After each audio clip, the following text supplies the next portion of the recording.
bayi yang berubah menjadi batu? Bukan, ini bukan cerita rakyat maling kundang yang bercerita tentang kutukan sang ibu hingga si anak berubah menjadi batu. Tapi ini benar-benar nyata. Ya, seorang bayi berubah menjadi batu. Kasus bayi membatu terjadi pada wanita asal Maroko bernama Zahra Abu Talib. Dalam tubuhnya terdapat janin yang sudah berubah jadi batu. Kisah mengerikan ini bermula ketika Zahra Abu Talib mengandung anak pertamanya di usia 26 tahun. Tiba saatnya ia akan melahirkan. Zahra dibawa ke rumah sakit di daerah Casablanca, dekat tempat tinggalnya di Maroko, untuk menjalani proses lahiran sesar. Zahra bercerita ketika ia berada di rumah sakit, ia begitu ketakutan setelah melihat seorang pasien perempuan meninggal dunia saat proses melahirkan. Peristiwa ini membuat Zahra trauma dan khawatir akan mengalami hal yang sama. Dia lalu memutuskan untuk kabur dari rumah sakit dan menahan rasa mulas dan sakit selama 2 hari hingga tidak jadi melahirkan. Setelah 2 hari menahan sakit, ajaibnya sakit yang luar biasa ini berhenti begitu saja.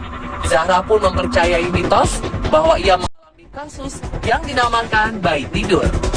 Dan untuk mendapatkan anak, Zahra memilih jalan adopsi. Ia telah mengadopsi 3 orang anak. Cerita tidak berhenti sampai di situ saja. Saat usianya sudah menginjak 75 tahun, rasa sakit yang pernah ia rasakan saat mau melahirkan tiba-tiba kumat lagi. Setelah dibawa ke rumah sakit, dokter mengira Zahra mengidap tumor pada ovariumnya. Namun melakukan scan, ternyata dalam perutnya tersebut terdapat bayi yang telah membatu dan menjadi mumi. Mengeluarkan janin yang telah membatu lebih susah dan beresiko, sehingga biasanya terjadi komplikasi, misalnya ada perobekan di dinding rahim dan jalan lahir.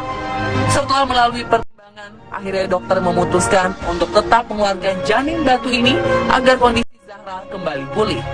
Fosil janin ini berukuran 3,1 kg dengan panjang mencapai 42 cm.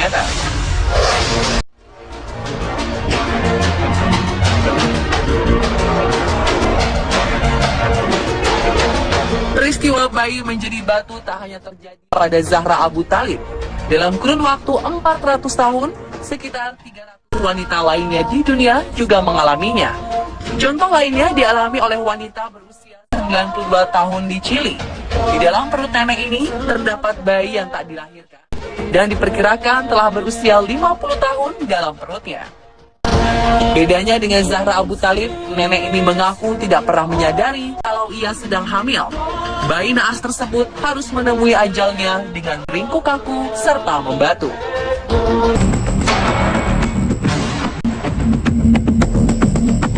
Setelah melalui pertimbangan panjang, dokter memutuskan untuk tidak melakukan operasi pengangkatan bayi batu tersebut karena akan terlalu berisiko, mengingat usia nenek yang sudah sangat tua.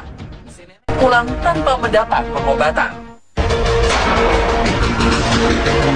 Kasus serupa juga pernah terjadi di Indonesia, tepatnya di daerah Jambi. Awal Maret 2017 lalu, perempuan yang diketahui sudah berumur 60 tahun mengandung hingga puluhan tahun. Namun anehnya, sang ibu tidak sadar bila dirinya sedang mengandung sang bayi. Peristiwa langka ini diketahui setelah sang ibu memeriksakan diri ke dokter. Saat dicek, barulah diketahui bahwa perempuan asal Kabupaten Tanjung Jabung Timur ini tengah mengandung. Namun bayinya tersebut telah membatu.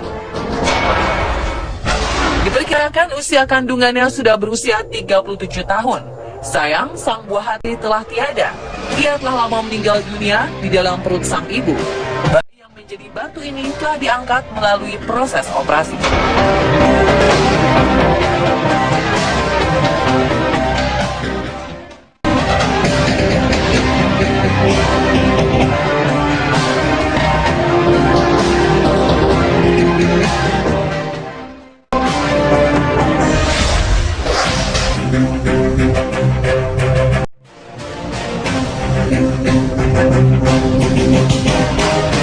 Kisah bayi berubah menjadi batu bukanlah kisah legenda yang tak nyata, seperti halnya kisah legenda maling kundang yang dikutuk menjadi batu. Di dunia medis, fenomena ini dinamakan dengan istilah bayi kalsifikasi, alias bayi yang telah mengalami proses membatu. Kasus tersebut dikenal dalam kalangan medis sebagai lithopedion atau bayi batu. Litho berarti batu dan pedion artinya anak. Dokter spesialis kandungan dari Rumah Sakit Bersalin di Jakarta, Dr. Musa menjelaskan bahwa sebenarnya bayi berubah menjadi batu adalah hal normal dalam reaksi pertahanan tubuh akibat kematian janin.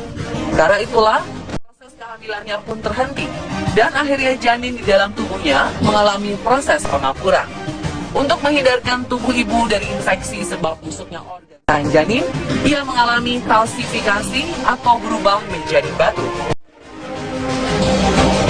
Jadi sebetulnya lithopedion itu adalah janin itu sendiri yang kemudian prosesnya karena meninggal. Kalau kecil dia akan diserap kembali oleh tubuh, diresorpsi namanya. Tapi kalau gede, sudah besar, diresorpsi pun tidak akan habis sehingga tertinggallah yang namanya janin tadi. Kemudian dia akan membentuk semacam bungkus yang namanya pengkapuran, kalsifikasi, dan kemudian mengeras. Tujuannya sebenarnya mekanisme untuk tubuh sendiri supaya tidak terjadi infeksi. Nah, pengerasan itu sendiri kemudian disebut dengan lithopedion. Dr. Musa menyebutkan, kasus seperti ini biasanya terjadi pada kehamilan yang tidak disadari, atau biasanya sang ibu tidak melakukan pemeriksaan ke dokter kandungan. Itu mengetahui dirinya tidak menstruasi beberapa bulan. Akhirnya baru ketahuan setelah sekian lama saat perutnya merasakan sakit yang sangat hebat. Kemudian lithopedion itu tragedi kebetulan ceritanya lama satu yang bersangkutan tidak melakukan pemeriksaan kepada dokter. Ketahuannya setelah sakit yang luar biasa baru dilihat, baru ada itu kan. Kalau sekarang kemungkinannya untuk terjadi seperti itu kecil. Kenapa?